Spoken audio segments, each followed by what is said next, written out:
Hey, this is GatorEX, and welcome to the next installment, I guess we would call them installments, of the GatorEX podcast. As I mentioned, this is something that I'm really going to try and do monthly, of course, for the members. Thank you so much for your continued support. Last month, obviously, it was me and the boys, and today it is just me because it's been a really busy month, and I mostly just wanted to talk about the Pokemon Presents, obviously. Mentioned that I didn't want to make any predictions or anything. Very good I didn't, because basically everything we got today, or not today, but in the Pokemon Presents was just completely unexpected. Nobody predicted it. Maybe some people did as some jokes, but I'm just going to go ahead and chat about everything that was announced here, everything that was brought up in this brief, 12-minute and 45-second presentation, because normally I just talk about like the big main series game things, so I guess I'll just kind of share some thoughts on the presentation as a whole. It was very quick, actually. I kind of liked how they just moved about everything in a pretty speedy manner. I gotta say, like the little opening with the unknown and the unknown spelling out Pokemon Presents, that was like a huge huge tease, right? Because it's like, oh man, a bunch of unknown. Yeah, it's gotta be Johto. It's gotta be that, because that definitely is what everyone was expecting. I really had no frame of reference, or I didn't know what to expect. I was almost expecting that there wouldn't be some big announcement. Yeah, the very popular prediction was Johto, or some kind of return to Johto in whatever sense it would be. And so starting off the presentation with this, it's just like, oh man, this is it. It's gonna be Johto. Of course, that wasn't the case. The first stuff we got, let's see, they announced like Terra Raid stuff. Unfortunately, I don't keep up with the Terra Raids all that much. I probably really should try to, but it does, count as Scarlet and Violet news. So they did definitely touch on just about everything. Then there was Pokemon Go. I really got to keep up with Pokemon Go. I really do get why a good amount of people will be watching the presents. For most of the beginning of it, they'll say something like, oh man, nothing's going on, or like, oh, I'm not interested in this. And like, definitely fair, because not every Pokemon fan consumes every piece of media that they put out. And eventually I'd really like to try and get to that point where I'm definitively like keeping up with just about everything. I'm playing every spin-off game that's continuously getting updates, or events, or I'm watching everything. Unfortunately, that's just not the case. But for Pokemon Go, let's see, what was it? Oh, they're incorporating Pokemon Horizons, which again, Pokemon Horizons comes out like next week. It was delayed. I think it was supposed to come out, right about the time, or at least Pokemon Horizons in the US. It is already airing in different areas, but in the US we'll be getting it on Netflix. Eventually we'll get to the point where the Netflix US releases outpace the television releases in other countries. But then, as we saw with Journeys, by the end of the series, it's going to outpace, or the television airings are going to outpace the Netflix stuff. It's, gosh, I already talked about like all the Netflix stuff and like just how weird and terrible it is. For Pokemon Go, that's like a nice little thing. Oh, especially, we're getting we're getting Captain Pikachu wearing the little Pikachu hat, because that's basically all Pokemon Go is. Well, not all it is, but it's got just, you can add Pikachu in every single kind of hat there is, and they're never going to stop adding different kinds of hats. Yeah, nothing like, I think, super big or super exciting for Pokemon Go, because, typically they're not in a cycle of there being like a next big update. That'll happen. Oh, I guess, along with that, there's the Pokemon Sleep. That's the next thing there. I have not touched Pokemon Sleep. I think I mentioned it, though. My opinion on Pokemon Sleep is that I don't want to gamify my sleep, because it's already bad as it is. I've been doing well, at least, I think. I have been sleeping 8 hours, but it's just shifted to an interesting time, a very unconventional time. But yeah, how much of the presentation was like all the spin-offs? Well, actually a good amount. I think, just about half of it was like just general kind of updates for like, hey, this is happening in this thing, and then we get onto the new stuff, because, technically we did get like 2 brand new announcements in this presentation, and actually a good amount of it was for, the Pokemon TCG Pocket. I've got some stuff to say about that. I think definitely was done pretty well, because for Pokemon Day, I think that it really makes a lot of sense to include something for everybody, or at least, to touch on every little thing. Again, I think, here, the little updates that we're getting for some of the games are just, small little things, but I think leaving those out of Pokemon Day just kind of takes away from Pokemon, because yeah, sure, it did start with the main series games, and that is like the main selling point for Pokemon, basically. Aside from like whatever merchandise is here and there, and like there's a lot of merchandise that probably just really, really sustains the entire franchise as well. To treat Pokemon as only the main series game, I think just takes away from it, right? Because obviously, Pokemon Go itself was a big thing in 2016, and that, like, not to say that was the only thing, because in 2016 we got Pokemon Go and Pokemon Sun and Moon, but Pokemon Go was still like a huge, huge deal. It was a big thing.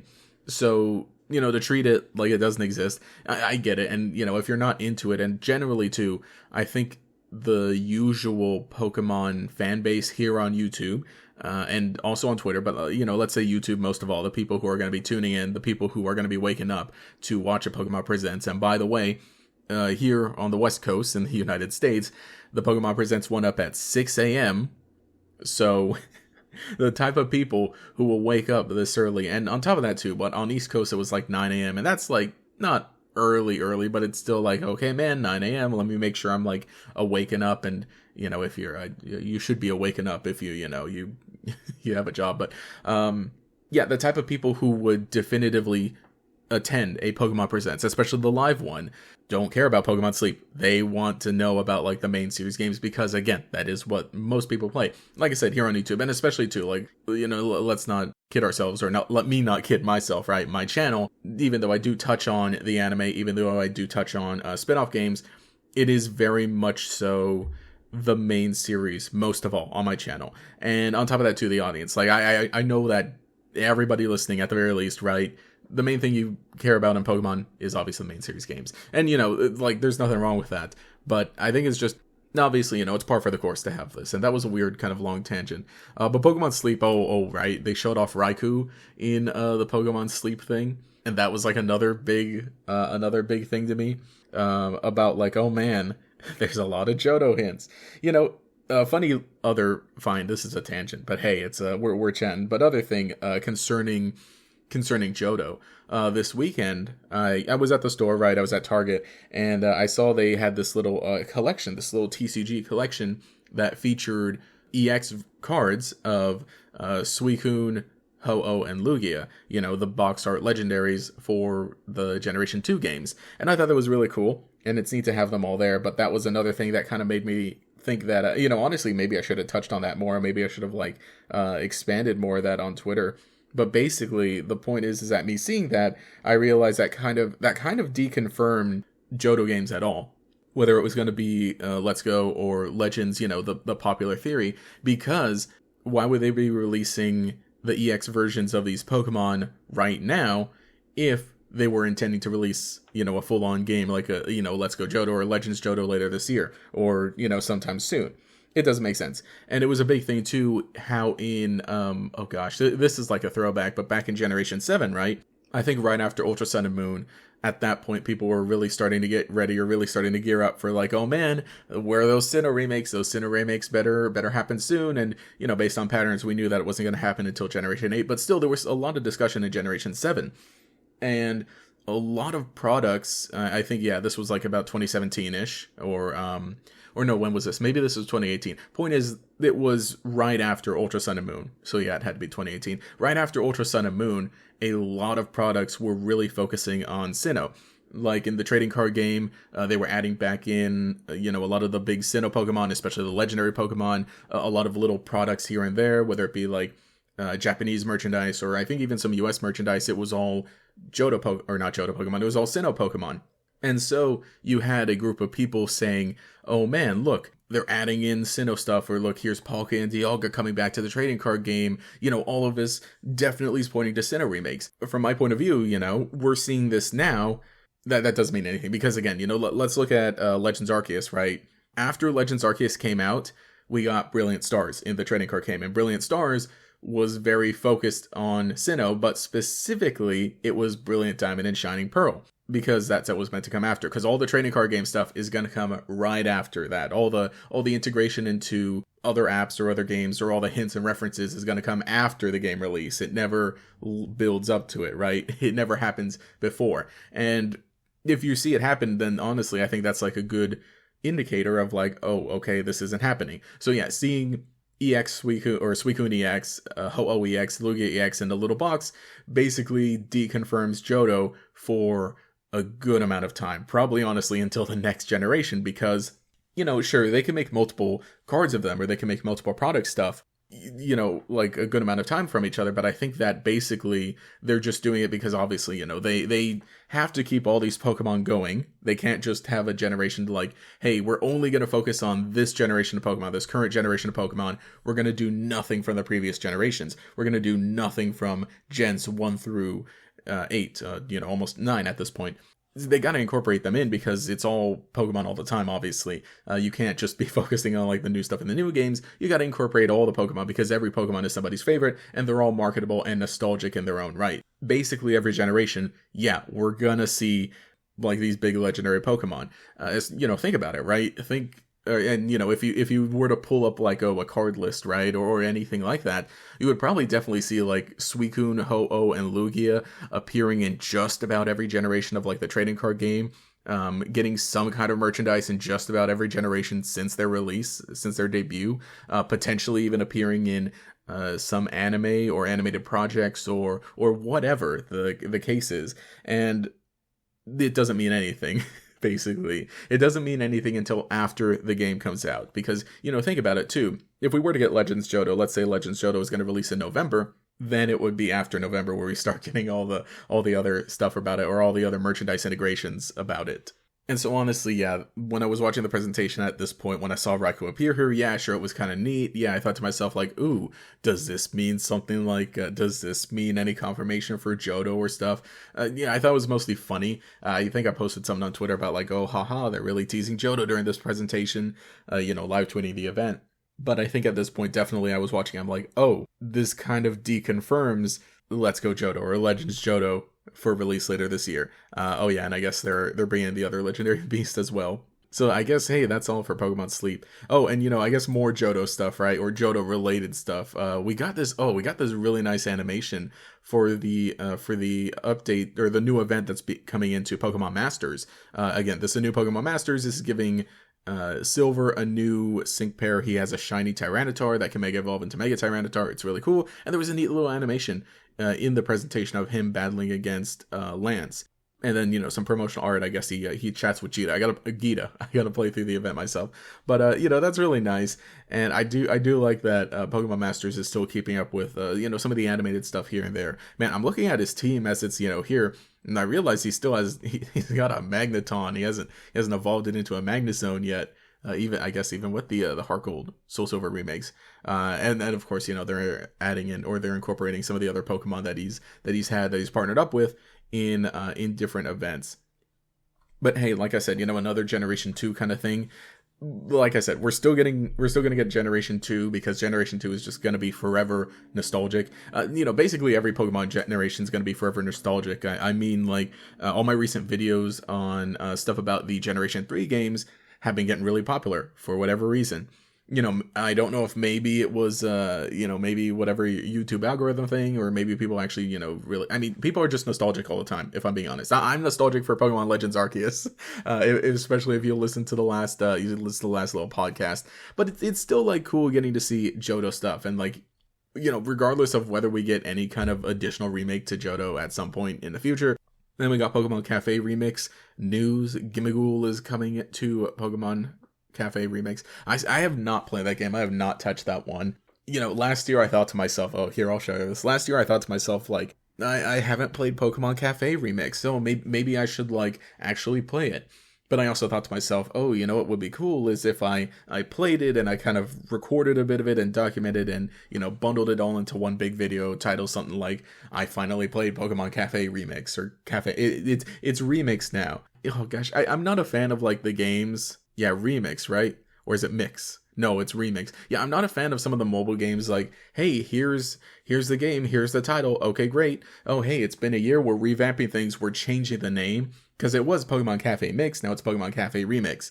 Same with Pokemon Masters. It was launched as Pokemon Masters, now it's Pokemon Masters EX. I'm really not a fan of that. Just keep one name. Keep one name, man. But Cafe Mix seems like a little neat. Actually, that's oh gosh, that one is like it's a Genius Sonority game. Is that right? I believe so. Which, by the way, Genius Sonority, they're the ones who do. They did like the Pokemon. Oh gosh, what was it? The Pokemon Troze, and then I believe Shuffle too. Like, they did a lot of the Pokemon puzzle games, but also they just happened to do Pokemon Coliseum and XD Gale of Darkness as well. So they're still, they're still working with Pokemon, but they're just going back to mostly. Oh gosh, what came out? No, Coliseum came out first, right? I gotta look into what else they did, but I believe Cafe Mix is a Genius Sonority game. Point is, it looks neat. I like the idea of it. The only thing I don't like is that, like, it's on mobile and Switch, and you can play it on Switch, but you need to play it in handheld mode on the Switch because it does require a touchscreen. So that's going to make, like, if I play it and if I want to capture footage, I'm going to have to use my phone. I'm going to have to play it on my phone, and I don't know. I got to look into it mostly, but I mean, hey, if by chance anyone has played Pokemon Cafe Mix, or if you're into it, let me know. It's a cute little game, and I think too it's one of those ones that I could definitely see myself, like, getting into. Honestly, all the Pokemon puzzle games, I think I should really try more out of. Speaking of more games I don't play much, Pokemon Unite. Miraidon's coming to Pokemon Unite. That was the next thing in the presentation, and I think that's kind of cool. Yep, Unite was okay. So I am not a fan of MOBA games. Pokemon Unite was the best MOBA experience for me, who does not like MOBA games, because it was Pokemon, and because games were like, 10 minutes, I think? Yeah, that sounds about right. They were like 10 minutes. That's great. That's easy. You can jump into even quick modes and get even shorter games and just have fun. I kind of want to play it a bit more. But honestly, I think on the Switch, it's like, I almost feel like the load times are a bit too long on the Switch. I wonder what the experience is on mobile devices. Because, it's one of those ones that's on mobile devices. I guess onto something I want to actually chat about. All those nice little additions, nice little updates for all those other games. And like I said, I understand them, and I like that they do that because it makes Pokemon Day feel like, a big, all-encompassing thing. And, maybe I'm also, like, in the wrong for, like, I see these and I think, I'm not playing that. I don't want to play that. Maybe that's something I should keep up with.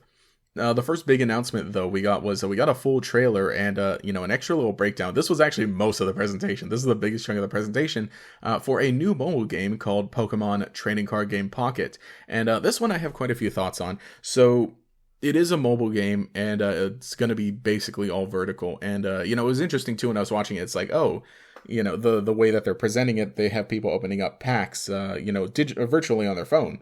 And these were new packs, or these were packs of like, I don't recognize this set. What is this?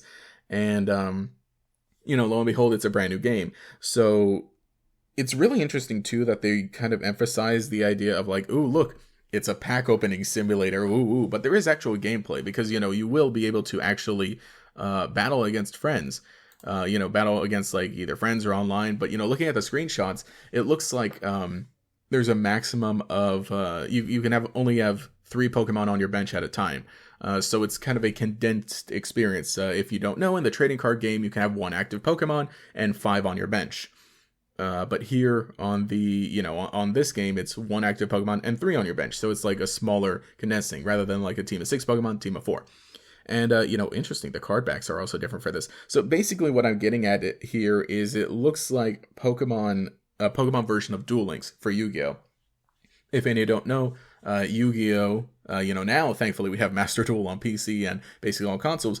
But before that, one of the first big, one of the more modern virtual simulators for Yu-Gi-Oh! Was Duel Links. And Duel Links is a very kind of condensed version of Yu-Gi-Oh! And especially, too, when they started things out, they basically reset the card pool. And it focused a lot more on more of like the nostalgic stuff where, it's very tied to the characters in the anime. And so it was obviously focusing on the Duel Monster stuff. And progressively, it's added more, and we're up to the point where it's like basically nearly caught up with the anime. We have all the protagonists, and we're getting even more stories. Like that one is the one that I do need to get into and play. I played it for a bit actually, and I really, really did get the idea behind it.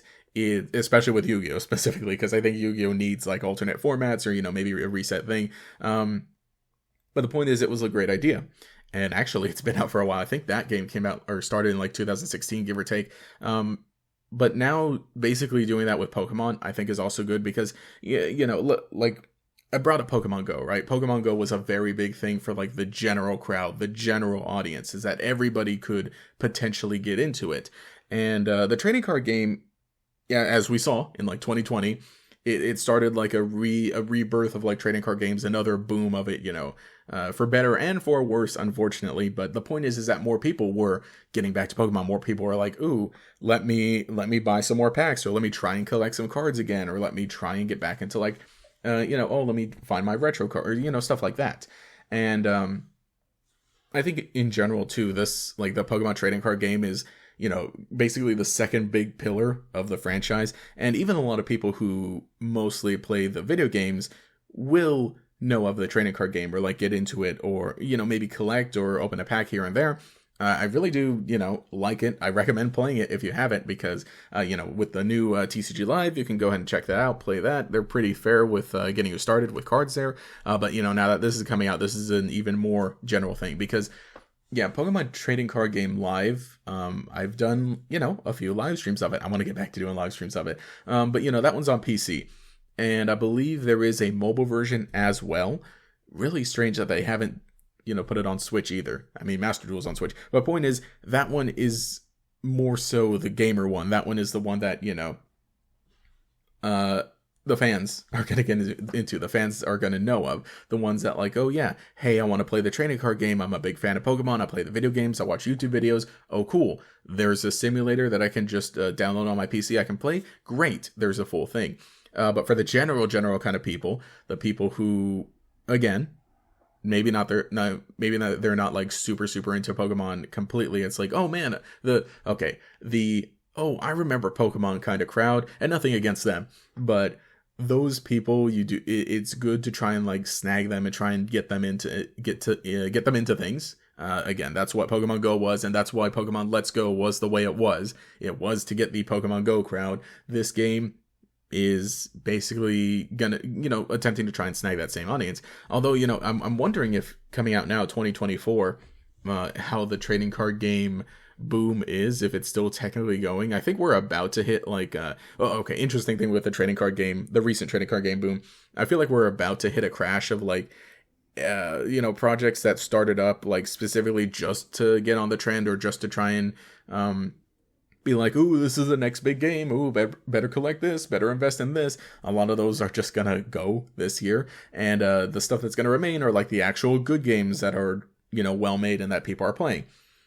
So point is that like I wonder if just in the general public or general eye, seeing something like this is going to get them interested. Again, the trailer for this was very, very front loaded with like, hey, you can open up packs of cards on your phone. It's that experience, and look, you can get rare cards, and cool. Look, this pack has Mewtwo on the cover, and look, ooh, you can pull a hollow Moltres EX, and that's cool and all. But I think that it is definitely really, really trying to go for that crowd. And if that gets them to try out the trading card game, try out a simplified version of it, and potentially get converted over into like, hey, I can play the full thing, or hey, maybe I should buy some packs in real life, and I got to play this game. I opened some cool packs. I got some really cool shiny Pokemon on my app version of the game, and I learned how to play it. Oh, maybe I should buy some real cards. I know how to play it now. Now I can buy like a starter deck or whatever, or so on. Or especially too, hey, even if they really get into the actual meta of this game, because this game's definitely going to have a separate meta from the standard trading card game. But if they get really into that, then hey, it's like, then it teaches deck building a lot easier probably, and it makes it a lot more accessible and teaches you like, hey, what really makes this a good card? And like I said, what makes a good card in Pocket is going to be different from like the full trading card game. But I think it's still probably going to be relatively similar. It's probably going to translate over pretty well. It is really nice too. Like they're really going for the artwork in these cards too, because part of the trailer was really showing off like, hey, for a full art card, it's not just that on the app through your phone. You can just look at the entire art. You can get rid of the text. You can look at the art and go deeper into it and explore it. And I'm like, make it really immersive. I'm like, okay, that's actually kind of really neat, because I'm a big fan of full art Pokemon cards. I'm a big fan of I'm especially a big fan of when they actually post them online without all the text, because then it's like, ooh, now I can actually really, really appreciate this card. See, I think this app is a really great idea, and honestly, I think they really should have released it sooner, if possible. But obviously, I guess they were working on it. If anything, the whole being able to have your phone and really look at the really detailed stuff, it reminds me a lot of Pokemon Duel, which unfortunately is gone there. I haven't looked into. Well, yeah, no, definitely, obviously, this game is developed by Creatures. Oh yeah, no, DNA was also co-developing this as well. Yeah, Game Freak Creatures DNA, which is really interesting. By the way, DNA is the studio that made Pokemon Masters. Creatures is the one that partially owns Pokemon, but Creatures mostly handles the card game.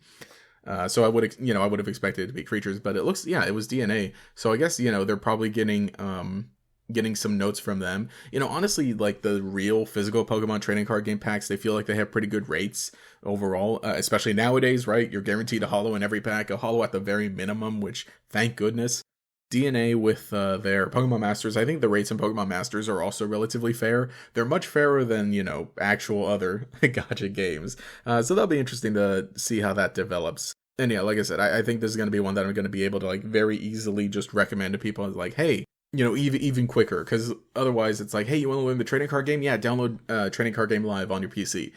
Otherwise, it's like, okay, if you're like really, really like not a gamer, it's like, okay, just download this on your phone, play it with me. Hey, honestly, I could probably even get some people I know in real life into it. I think I'm definitely gonna play it when it comes out. Or at least I'm going to attempt to. And also, what's going to be great is that with this, I don't play TCG online as much as I should, because I always feel the pressure of like, oh, if I'm going to play this, I should really stream it or record it or something instead of like just playing it by myself. So I'm not going to feel that same pressure with Pokemon Go or Pokemon Trading Card Game Pocket. The very end of the presentation, obviously, very obviously, it brought us the announcement for Pokemon Legends ZA, which is great. Obviously, I made 2 videos on that already, and I'll be working on even more in the future. In the coming time. So that's like definitely going to be the big thing. So not necessarily that I don't have anything more to say about it, but like I feel like I've already said most of what I want to say. But just like in concept, I think it's great. It's perfect, because the Legends Arceus, I took Legends Arceus as being Game Freak really wanting to do something different with their remakes. Because sure, we had Brilliant Diamond and Shining Pearl.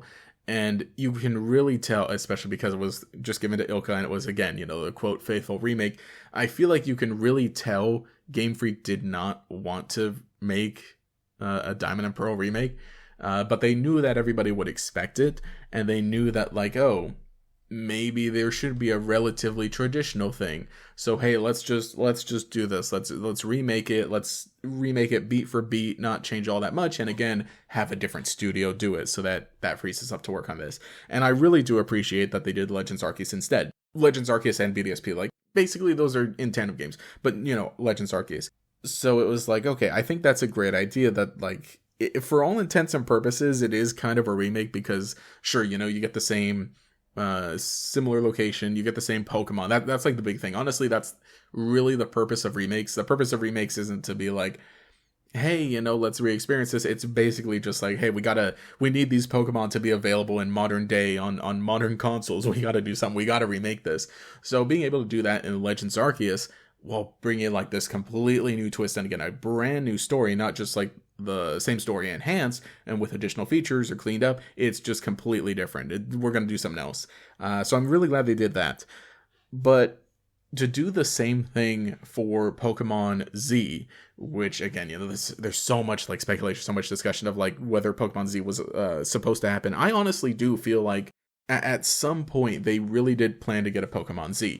I don't know how much they would have gone into it or how much they would have like actually developed. I honestly don't think that there's a build somewhere at Game Freak hiding somewhere of like, yes, this is Pokemon Z. The build was, this much complete, or it was this much through, like we might see with, I don't know, like what the Space World demo of Gold and Silver, or even like the beta of Sword and Shield. I really don't think they got all too far with it. But I feel like they probably really did expect to start working on some other one. But who knows? Who can really say? Because they're really tight-lipped about it. But the point is that it felt very thematically appropriate with certain details that were there, right? Zygarde was there, and especially too, how we see Zygarde just expanded in the anime the way it was, and the fact that a lot of that stuff was incorporated into Sun and Moon. It's like, okay, great, Zygarde complete, but why is this in Sun and Moon? Cool, Ash Greninja, but why is this in Sun and Moon? And honestly, those are things that contributed and made Sun and Moon really cool. I really do like Sun and Moon, but it did feel like, why is this here? Why are we following up some stuff that, honestly, maybe feels like it should have been in, or feels like it was going to be in X and Y, especially too, because what Zygarde complete appear or not, Zygarde just appeared in the anime, right? The whole thing with all the cells and everything, and like those elements appeared in the anime, so they were definitely, obviously, done before. And because otherwise it would have felt like, oh, Zygarde complete is just, an anime exclusive thing. Oh, it's not meant to, it's not meant to be in the video games, but it, something like that. It's like, why? But why? So yeah, the point is that with Pokemon Legends ZA, it's perfect, right? Just going back and taking this concept and just really, really doing it justice. And I really can't think of any other time that might be, necessary or appropriate, like in other Pokemon games. Well, I say there were things like, okay, with Black and White, we really expected there to be a Pokemon Gray or something along those lines. But with Black 2 and White 2, I think that was a much better step. That was a much better thing to do. The Sun and Moon and then Ultra Sun and Moon, honestly, I think it should have just been a straight up third version, or heck, maybe they should have done Sun and Moon too. But the point is that like basically every other game got that alternate version or got that sequel. We'll count Black 2 and White 2 and Ultra Sun and Moon as like that, as sequel or redux or sequel or third alternate version, whatever you want to call it. Point is, X and Y were legitimately the one games that did not get that. So basically rewriting that now, I think, is a great idea. Yeah, I'm really excited for this game. The more I think about it, and it's crazy too to think like we've seen nothing about it. We have a little cinematic, we have the title, the release date, that's it. I don't know how soon it'll be until we get like any more news. I don't know how soon it'll be until we actually see gameplay. I think it's really interesting that they've been holding back gameplay a lot more recently. With Legends Arceus was announced almost a year in advance. And again, the trailer footage for it, the first trailer footage for it, it was good. It was showing the concept and it was like, oh, really cool. And it gave you an idea of what to expect. But it was still like very, very early and it was pretty rough. And then, of course, in later trailers and then the final game, it looked a lot better. So I almost feel like that's what they're doing. And, if we think about it too, if we think to last year on Pokemon Day, we got the announcement for the Teal Mask and Indigo Disc. And we saw no gameplay of it. We didn't see any gameplay at all. Until I think it was June. A June trailer came out. Was it June? Oh gosh, that was so late. But yeah, a June trailer came out and said, hey, look, here's the gameplay footage for Teal Mask and Indigo Disc. And on top of that too, like Teal Mask came out in September, so it was like barely like a few months after that. And on one hand, I think that's really good. But on the other hand, the whole thing of like, hey, announcing a game, showing off the title, here's the logo, all right, goodbye, we'll see you later. I don't want that to necessarily be the norm, but at the same time, I feel like they had to announce something, because otherwise, if they waited to have actual gameplay footage ready to go and, say a more solid release date, that wouldn't be until later this year. Let's say June. Let's pretend that, let's imagine that June, hypothetically, we'll be getting another discussion or another trailer, right, for Legends Z. If they waited until then and then this Pokemon Day comes and goes and it's most like their big announcement is Pokemon Trading Card Game Pocket, which is a cool announcement. Like I said, I was talking about it, but if that's their big announcement for Pokemon Day and they wait to talk about or wait to reveal Legend Z, then oh gosh, the internet's on fire. There goes everybody. There goes everything. So I that makes sense. And on top of that too, I honestly think that like people, there are people who would be unhappy with this announcement, but there was a lot of things going. It's like, okay, for one thing, this is a Legends game made by Game Freak. It's revisiting something that, again, it feels like they're righting a wrong, or it's revisiting an idea that wasn't as fully explored as it could have been relative to other generations, relative to other regions. On top of that, there is not going to be a game in 2024, or at least for now. There's some speculation. There's nothing confirmed. There, like the point is that well, yeah, let's say there is no game for 2024. They're taking a break, so they're taking the time to really work on it. This is basically just what people have been asking for too. So it's going to be an interesting year until like the game actually releases. But on one hand, it's like, oh man, cool, great, 2025 is going to be the year. There ain't much happening for 2024. Not just for Pokemon, but like entertainment in general. I feel like people are just really using 2024 as a year to recover, and then next year we'll come back. We'll throw out all the hard hitters. But yeah, no, honestly, and in terms of like ZA, Pokemon Legends ZA, oh gosh, we got a ZA, Z2A. We need, what we really need is we need a trailer with a narration so we can actually learn how to pronounce this game, just like with Legends Arceus, which by the way, yeah, it's Legends Arceus because that's how the trailer says it in English. So we need another trailer to tell us how to pronounce this. ZA, Z2A. I realize, oh gosh, another place is going to be what, ZA? So yeah, we'll see how that goes along. But again, I don't have much else to say about it because, like I said, I already had 2 videos, and there's going to be like everything else I want to say about this. I really want to be in some kind of video. So there's that. But yeah, that's basically just everything that happened on Pokemon Day in the presentation. I thought it was fun. I thought it was a fun little presentation. And like I said, obviously, the big thing is Pokemon Z2A. So I'm going to shift over into answering a handful of questions. So first of all, comment on the last video. This comes from Lockadox, who says, I have a question for the next one. What's your favorite Alola Pokemon? And, like I mentioned, this little podcast thing I'm doing solo, hopefully next month we'll get the boys all back together. So, not sure if this was intended for everybody or just in general, but I'll ask them when they get back on here. But I'll answer this for now. Probably no surprise. My favorite Alola Pokemon is Salazzle.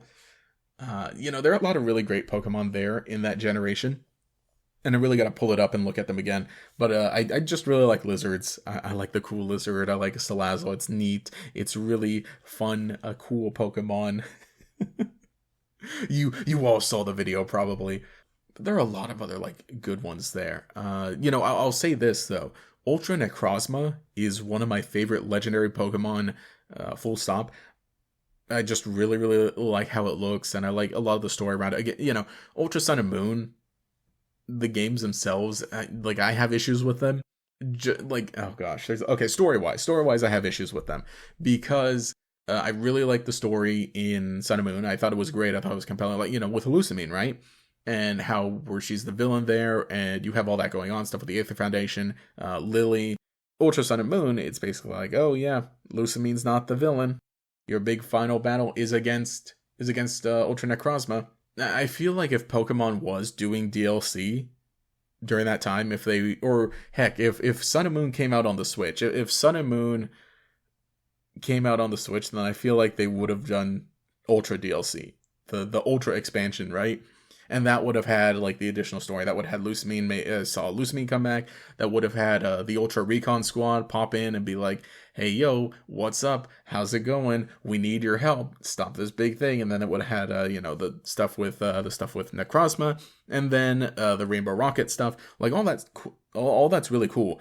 But it does feel like it should be post game kind of stuff, or it should be extra adventure kind of stuff. In that the whole story with Lusamine specifically, I feel like that should have been preserved. So you get this thing of the Sun and Moon, you get the cool base story, but Ultra Sun and Moon, you get some really cool legendary stuff and freaky time space stuff.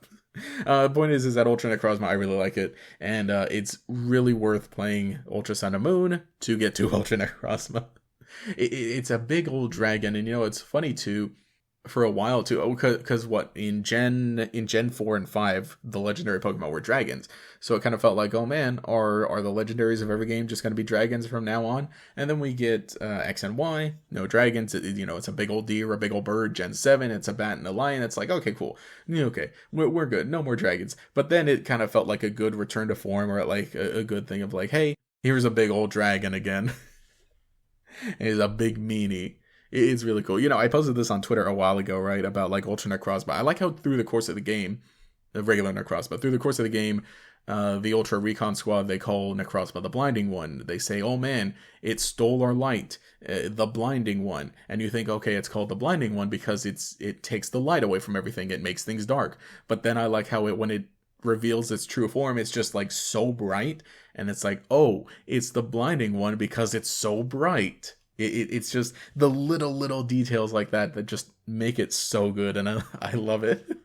Yeah, I'm a big fan of it. I kind of wish I would have seen it unspoiled, because that was the time when I was looking at leaks where I was basically staying up late at night. And it's like, ooh, are there leaks? Ooh, the Pokemon are all leaked. Let me go ahead and take a look at them. Ha ha ha, hoo hoo hoo. And so I saw Ultra Necrozma, I think 10 days before the game released. So I kind of really wish that I would have not done that, because I think that final battle was just one of those moments in Pokemon that we kind of been seeing a lot more. I'll equate it to the final battle against Volo in Legends Arceus. I love going back and watching compilation videos of people's reactions to that. And I think to myself too, as I was playing that, I'm like, oh gosh, this is pretty crazy. This is great. So I really do wish I would have had that same experience with Ultra Necrozma back then. And I knew it was going to happen, or I knew that that form was going to be there some point, but like the whole little cinematic, that whole little moment of like where you're going up the tower to battle it, and then you see it there as it's it's absorbed the other Pokemon, and then now it transforms and it does the whole thing of like becoming a big dragon. That was neat. And then of course it's just like a tough battle in general, because it's like, hey, we're going to boost this Pokemon stats, and it's already pretty big and strong. It's crazy. Oh my gosh. And its battle theme. I love the battle theme. It is so good. Just again, one of those like golden moments in Pokemon that I absolutely love. So I guess, yeah, favorite regular Pokemon, Salazzle. Favorite legendary in Gen 7 is Ultra Necrozma. And again, one of my favorite legendaries, just period, for Pokemon. Here, I forgot to pull up this one. Let's see. Another question. This comes from Ruby Transcutie, who says, I have a question. Maybe I shouldn't read the I have a question part, but they say, if Pokemon was to have another fighting game, what would be your top 3 choices for characters? Ooh, that is a good one. With Pokemon or Pokken Tournament, I love how they don't stop with how they don't just say, okay, it's a fighting game, we got to pick bipedal Pokemon, or even we just got to pick fighting Pokemon. No, they're like, shoot, put the Chandelier in there, put Suicune in there, and that's a great thing. Yeah, you can just put, let's see, what are the non-standard things in there? Yeah, a lot of the other Pokemon are relatively human shaped, but then you get Pikachu in there, which is can be bipedal, but it's pretty short. The outliers are Aegislash, Chandelure, Suicune, and I think that's it. I think everyone else is basically, 2 hands, 2 feet kind of deal.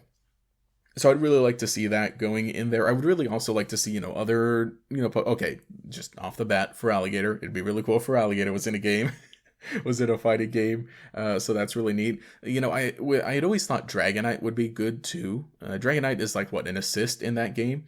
So I think it'd be pretty neat to actually see it appear there as a playable Pokemon, because, then we can see that you can get some stuff with it flying around. I really think Mimikyu would be funny.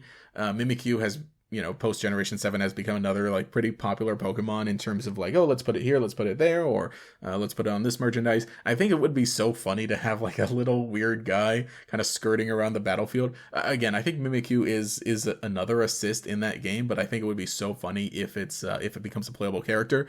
I mean, why am I forgetting his name? Krogunk. That's it. Krogunk was an assist, and then in the sequel, or in DX, the Ultimate version, right, it became a playable Pokemon. So it's like, you can't rule out a Pokemon just because it was an assist in the first version. Other than that, Zoroark would be pretty neat as well. I'm wondering how you would do the illusion stuff. Well, funny too, they have Gengar, and Gengar is pretty goofy and weird with some of its attacks, so I think you could still incorporate it that way. I think there was more than 3, but those are some ideas off the bat. I've got another thing here. So on that community post that I put, Tajirai says, and I'll read this first part that says, "Hey GatorEX, I feel bad for not leaving any comments on the last Q&A, so I compiled a list of questions for you today. You can address some now and leave some for the whole crew, so pick your favorites." So, Let me see what's here. I don't know how much of these, like, what would be good for like the crew. Okay, well, I'll say this again because I'm answering this after the direct. This last question that says, since Pokemon Direct is coming up, is there a title you would like to tie the other games together? Maybe something that explores origin forms more, or a re-release of an old spin-off you'd like to see. I'll get that out of the way. Obviously, we didn't see much with Pokemon Direct. But an old spin-off, I'll say this here. Pokemon Pinball. I love Pokemon Pinball. I'd love to get a new table for it because, well, Pokemon Pinball Ruby and Sapphire specifically, because that is the good one, and it's the one I play a bunch. I would love to see another Pokemon Pinball game on the Switch. Again, give us a new table, give us a new Pokemon, because I played the table in Ruby and Sapphire so much. It's to the point like, oh gosh, here I'm. This is a members only podcast, so I feel this is a safe space. But when Senran Kagura Peach Ball came out, I bought it because I'm like, all right, well, okay. If I'm being honest, I actually like Senran Kagura, the series. But the game, right? Because it's a pinball game, a very ecchi pinball game, but it's a pinball game, and it was like that one's pretty good. Again, I'm not a fan of like I say the physics in it because it's a virtual table. The pinball physics in Ruby and Sapphire, Pinball Ruby and Sapphire, are so snappy. Again, not representative of an actual real pinball table, but I really, really like them. I really like how quick Ruby and Sapphire feels. So if they were to make another one, I would really want it to feel like that game. Again, Peach Ball on the Switch, and there are probably other pinball games on the Switch. Isn't there like a Star Wars pinball game on the Switch? My IDK, man. So the thing is that I almost want to try other pinball games on the Switch, but if I'm being honest, I really just want Pokemon Pinball because like it's such a good game in like how it's a really simple concept. Again, pinball predates video games. It's a very simple concept, but putting a great Pokemon twist on it, where it's like the point of the game is still to discover things, catch new Pokemon. I love too in Ruby and Sapphire just all the extra fun events, and I love that I've been able to do them. Like the Rayquaza is not too difficult to get to, but stuff like the Regis or Jirachi, which are basically the big kind of end game stuff for that game, but getting to them. So I love that I've got them. So it does have that, and other pinball machines obviously have something like that where it's like, hey, there's extra secrets, and I honestly really, really like modern pinball machines. Whenever I get the chance to play them, that's what I just want that. But that's a really important thing because again, playing Senran Kagura Peach Ball, the physics were fine on that. They were good. It was an enjoyable game. Okay, for reasons beyond the pinball. But the pinball aspect of it, it was pretty good. It was pretty solid. But still, the best experience I've had with a pinball video game is Pokemon Ruby and Sapphire. Again, because it is so fast, or the physics are, like I said, so snappy, so quick. And again, different from real pinball, but that's what makes it great. It takes advantage of that. One of the other questions in this post is, it says, based on the many references to war in the Pokemon properties, War in Unova, AZ, Lucario movie, Lieutenant Surge, do you think that they all reference the same war or multiple different conflicts throughout history? Would you like a game that directly addresses this? Well, definitely, I guess they're all addressing different wars. I don't know if I'd want to see a war in Pokemon. Okay, again, technically, hey, here's another spin-off game, Pokemon Conquest. Which, oh gosh, that game is so good. I kind of want to replay it, and I guess I got to make a video about it at some point, or another video about, or like a remake that video I made about it. But point is, I say go for it. I say like let's do more war in Pokemon. From the point, again, we're recording this afterwards, after we got the reveal of Pokemon Legends ZA, which, hey, is the most related thing to it. From what we're seeing, again, we have no confirmation of it. It doesn't seem like we'll touch much on the war, or maybe we'll learn about like stuff in the past. But in terms of like living during a war, if I'm being honest, like sure, do another Pokemon Conquest game, and have it more like that. I think like in concept too, because oh gosh, I'm getting ideas. But in concept, it's like just the fact that we see it brought up every so often, it's a weird thing to think about because, like I mention it all the time, but Pokemon is like, oh, it's a fun little game, sunshines and rainbows, cute little adorable Skrunkos. they continuously bring that up, and not just in the first generation. It's like, oh, Lieutenant Surge, okay, yeah, war, okay, cool. But even more recently, up until like Generation 6, it's like, oh yeah, they're still referencing a giant war where like one of the funny little Skrunkos dies. It's interesting that they still bring it up, they'll still mention it, because if you think, like, yeah, Pokemon is like these funny little magical creatures, but they do enable violence potentially against, not just like fun little battles, because again, Pokemon like battles, as we're told, but actual conflicts, actual political conflicts that are settled by people being on the front line, laying down their lives, or not just people, but the Pokemon too. Not tonally weird, because like the thing is, when you're a kid, you learn about history of wars anyway, so you're like, oh man, yeah. And depending on what you play around on the playground, like war exists, guns exist, that like, oh haha, fighting exists. If you have siblings, you get into conflicts all the time. Pokemon being one of those rated E for everyone, but it's still really gunning for like the kid demographic, the kid teenager demographic. So it's not like something to leave out, but it's still really odd when you think about it whenever it's brought up. Well, I'm going to go ahead and leave some of those other questions for the boys when we're all back together. Hopefully I can do that again. I realized, like, oh gosh, just how hard it is to actually sit down and record a single podcast by myself. It's been a while since I've done something like this. But hey, if you enjoyed it, let me know.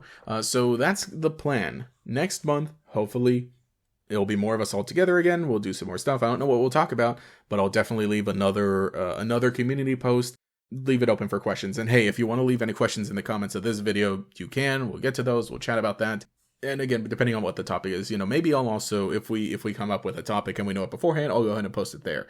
But like I said, yeah, it's been an interesting month, very hectic month, which is again why I'm just doing this by myself. So don't be surprised if I end up doing this again, because like I said, and I guess I'll chat about that a bit more, but I think it was 2018. We were all a bunch of dumb young kids, me and my friends, and I attempted to do something like this. I'm like, hey, haha, let's do a podcast, haha, and we'll post it on YouTube. And like I said, nobody watched it back then.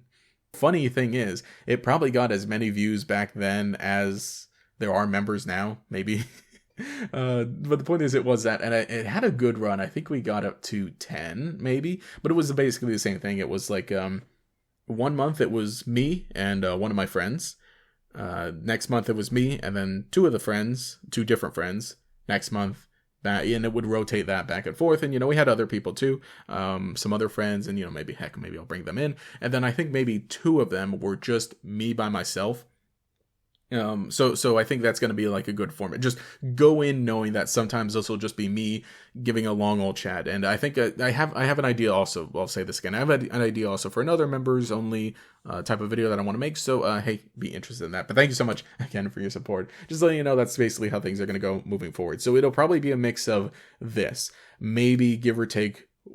Every month is going to be like that, and hey, I'll give any updates if I need to give any updates, but generally it might be that. Your support means a lot.